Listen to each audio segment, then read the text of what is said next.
दीवार है, दीवार के पीछे आसमान है। तो दीवार के पीछे का आसमान दिख रहा है? No sir. हम देखना चाहें तो देख सकते हैं? Yes sir. देख सकते हैं? No sir. देख सकते हैं। हम संसार की हर उस वस्तु को देख सकते हैं जिसको देखने के लिए हमें उसके नजदीक जाना पड़े, ऐसा नहीं है। दूर से भी देख सकते हैं। एक व्यंजनात्मक शक्ति है मन की आंखें, यानी हम मन की आंखों से भगवान को भी देख सकते हैं। हम इस सामने खड़े हैं, अपने सामने आसमान को देखने की कोशिश करें। किसको देखने की कोशिश करें? सामने आसमान है और आसमान को मन की आंखों से देखने की कोशिश करो। किसकी आंखों से?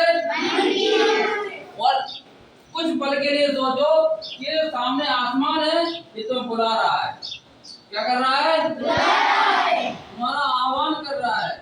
क्या कर रहा है? आह्वान।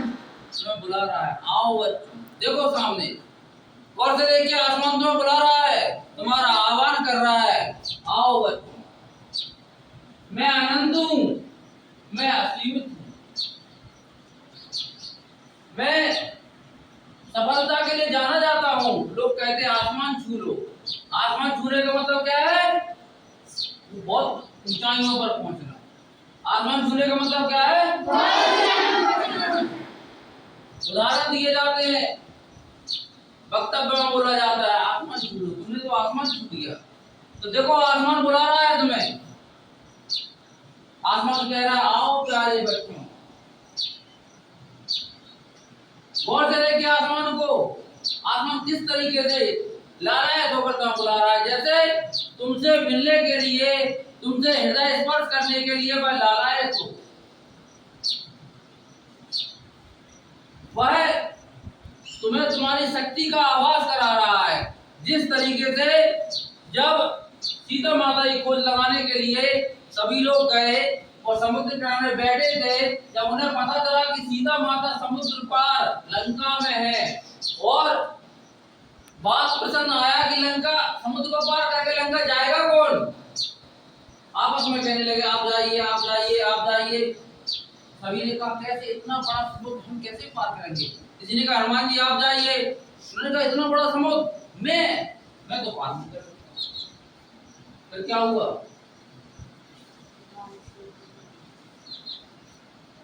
साथ में जो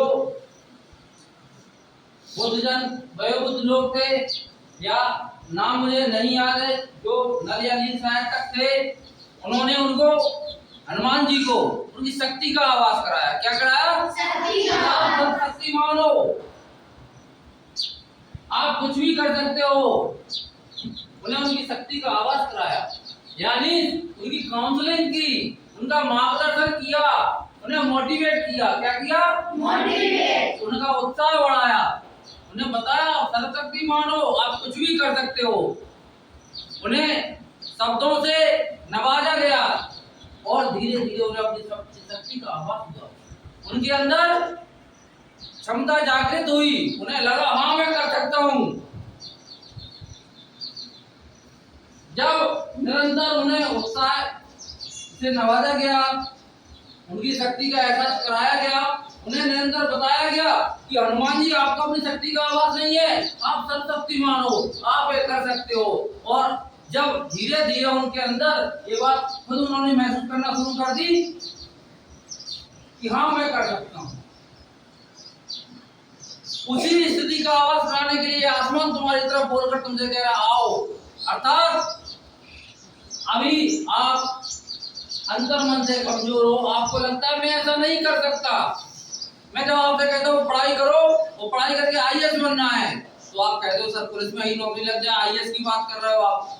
क्योंकि आपके अंदर क्या है?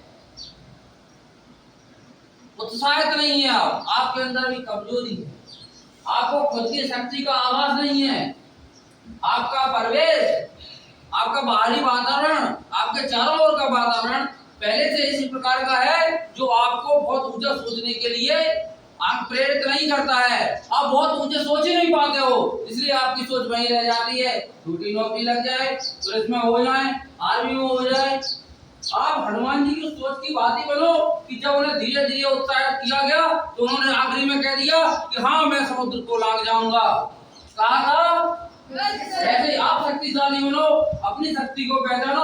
आपके अंदर भी हनुमान जी की तरह वही शक्ति निहित है। जैसे हनुमान जी को नहीं पता था, उन्हें उनकी शक्ति का आवाज कराया गया, उन्हें बताया गया कि आप सर्वशक्तिमान हो, आप कुछ भी कर सकते हो। इसी तरीके से मैं आपको बता रहा हूँ, आप सर्वशक्तिमान हो, आप कुछ भी कर सकते हो। आपके अंदर वो ताकत है, क्षमता है, ऊर्जा है, सोच है, सब कुछ है। नहीं है तो परिवेश, नहीं है तो चारों तरफ का वातावरण। आपको परिवेश अच्छा बनाना है, अपने अंदर अपने आसपास का वातावरण अच्छा बनाना है, अपनी सोच को जागृत करना है और अपनी सोच, अपने सामर्थ्य, अपनी क्षमता, अपनी ताकत को हमेशा हनुमान जी की उस घटना से तुलना करते रहना है। उस घटना को जीवन में कहीं भी नहीं बोलना है कि हनुमान जी भी तो कहते थे कि मैं समुद्र नहीं लांग पाऊंगा, इतना बड़ा अनंत कोट का समुद्र लांग गए। क्यों? पहले वो कहते थे हम नहीं लांग पाएंगे। तो इसी सोच को अपने अंदर रखो कि हनुमान जी की तरह भाई क्षमता, ताकत, सोच, हिम्मत आपके अंदर भी है। बस आपको आवश्यकता है उसे जागृत करने की, उसे पहचानने की। तो कभी भी प्यारे बच्चों मन में ये मत करना कि ये नहीं कर सकते, हम वो नहीं कर सकते। आप सब कुछ कर सकते हो। आपके अंदर दुनिया के हर काम को करने की क्षमता है। आपको हर ऊंचाई तक पहुंचने की ताकत आपके अंदर है। बस अगर जरूरत है तो आपको अपनी क्षमता को पहचानने की। इसीलिए देखो वो आसमान से बुला रहा है। क्या कह रहा है वो आसमान? कि छुओ मुझे, अर्थात हिम्मत करके सफलता को हासिल करने का प्रयास करो। अपनी क्षमता को पहचानो, अपनी ताकत को पहचानो। और अगर हम कुछ करने के लिए छलांग लगा रहे हैं और 2 छलांग में हम किसी चीज को नहीं छू पाए तो ये मत सोचो कि हम नहीं छू सकते। निरंतर छलांग लगाते रहो, निरंतर जंप मारते रहो, निरंतर किसी चीज को छूने का प्रयास करते रहो। जब आप निरंतर कोशिश करोगे ना तो एक दिन ऊंचाई वाली उस चीज को छू लोगे। समझ में आ रहा है? अतिशय रगड़ करे जो कोई, अग्नि प्रकट चंदन से हुई।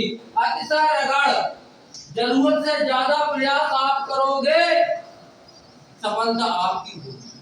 आपने 25 बार प्रयास किया, आप सफल नहीं हुए और आप कहते हो 25 बार प्रयास करने पर सफल नहीं हुआ, मैं क्या करूं? तो इसमें गलती आपकी है। 25 बार किया था ना, 25 बार और करो। अतिशय रगड़ करे जो कोई, अग्नि प्रकट चंदन से हुई। सीधा सा इसका अर्थ यही है कि हमने अगर 25 बार प्रयास किया और अगर हम सफल नहीं हुए तो इसमें गलती हमारी है कि 26वीं बार क्यों नहीं किया। 25 बार किया तो अगले 10 बार क्यों नहीं किया? 25 बार पर ही क्यों रुक गए? हो सकता था 25 का 26वीं बार सफल हो जाते। इसलिए पिछला जो प्रयास किया उसको काउंट मत कीजिए। हम सफल नहीं हुए तो इस बात को दिमाग में काउंट कीजिए कि मैं 26वीं बार सफल हो सकता था, 28वीं बार सफल हो सकता था। क्योंकि जब हम किसी चीज की रगड़ आपस में करते हैं, रगड़ते रहते हैं तो इसकी कोई निश्चितता नहीं होती कि उसमें से आग का प्रकट हो जाएगी। लेकिन इस बात की निश्चितता होती है कि रगड़ते रहो। अतिशय रगड़ करे जो कोई, उसे रगड़ते एक रगड़ ऐसी होगी, 100 बार रगड़ लोगे, 200 बार रगड़ लोगे, लेकिन एक रगड़ तो ऐसी होगी जिसपे अग्नि प्रकट हो जाएगी। वो रगड़ कौन सी है कि आप पहचानते हो? नहीं पहचानते ना। अगर आपने 25 बार मेहनत की, क्या पता 26वीं बार में सफलता हो हमारी और आप 25 पर ही रुक गए। तो रुकने का नाम जिंदगी नहीं है, निरंतर प्रयास करने का नाम जिंदगी है। पता नहीं किस प्रयास में हमारी सफलता नहीं हो, इसलिए हमें किसी भी प्रयास को कम नहीं आंकना है। हमें अपने दिमाग में इस आसमान की ऊंचाई को छूने का विचार हमेशा जागृत रखना है। तो कई बार मैंने आपको बताया है और अभी भी सुन लो, we are here for the best we need. बदल डालो अपने मन के विचारों को, अपने मन की सोच को, उत्साहित हो जाओ। अपने अंदर ऊर्जा शक्ति जागृत कर लो, स्वयं को जागृत कर मजबूत बना दो और शिक्षा के प्रति समर्पित हो जाओ। और लक्ष्य बहुत ऊंचा होना चाहिए। एक बात का ध्यान रखना, अगर लक्ष्य 100 सीढ़ियों का होगा तो आप 10 सीढ़ियों तक पहुंच पाओगे। अगर लक्ष्य पहली सीढ़ी का ही होगा तो नीचे ही रह जाओगे। नहीं रह जाओगे? लक्ष्य 100 सीढ़ियों का रखो। जब 100 सीढ़ियों का लक्ष्य होगा तो 50 तक तो पहुंच ही जाएंगे कि नहीं पहुंच जाएंगे? मैं आपके साथ हूँ। परिवेश बदल डालो, सोच बदल डालो, तौर तरीका, भाषा, बातचीत सब कुछ बदल डालो और खुद को इतना बेहतर बना दो कि दुनिया तुम्हें देख कर कहे कि ऐसे होते हैं बच्चे। ये क्लियर हो नोट? Yes sir. पढ़ाई करनी है, किताबों में खो जाना है, किताबों में तल्लीन हो जाना है, किताबों में खुद को घुस जाना है, किताबों को जिंदगी बना लेना है, किताबों का पेज एक पेज पलटना है। पेज पलटते पलटते किताब भी कहने लगे पता नहीं किन हाथों में पहुंच गई, आराम ही नहीं करने देता मुझे। बोल डालो किताब के पन्ने, एक किताब को पढ़ डालो, किताब को जिंदगी बना दो, किताबों में घुस जाओ। सुख, सुविधा, आराम, नींद, खाना, भोजन सबको त्याग दो, कम कर दो और उसकी जगह पढ़ाई को दे दो, शिक्षा को दे दो, ज्ञान को दे दो। ज्ञान अर्जित करने के लिए समर्पित हो जाओ। और जब ऐसा करने की सोच लोगे तो दुनिया की कोई ताकत तुम्हें आसमान की ऊंचाइयों को छूने से रोक नहीं सकती। क्लियर हो नोट? Yes sir. ध्यान रखना है, हमें स्वयं को शिक्षा की ओर ले जाना है, शिक्षित बनना है, ज्ञानवान बनना है। क्लियर? Yes sir.